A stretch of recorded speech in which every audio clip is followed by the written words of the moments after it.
irregular.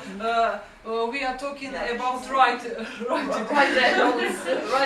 Yes, because I don't think somewhere abroad people go and they pay money and where motivation. I will give you one example.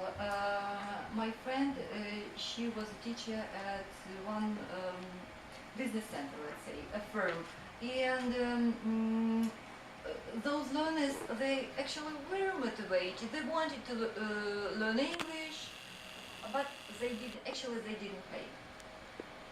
And very soon the interest was gone. You see, one lesson there were 3 participants, another lesson there were 5 different people who came to that lesson. You know, kind of that.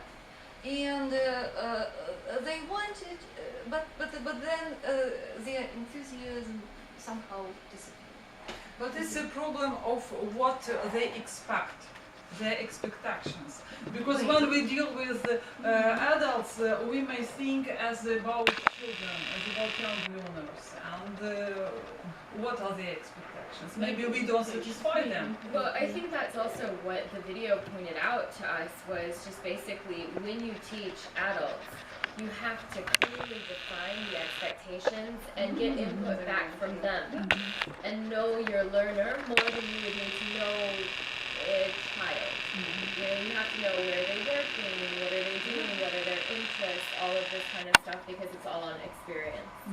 For sure, yeah. Maybe your case will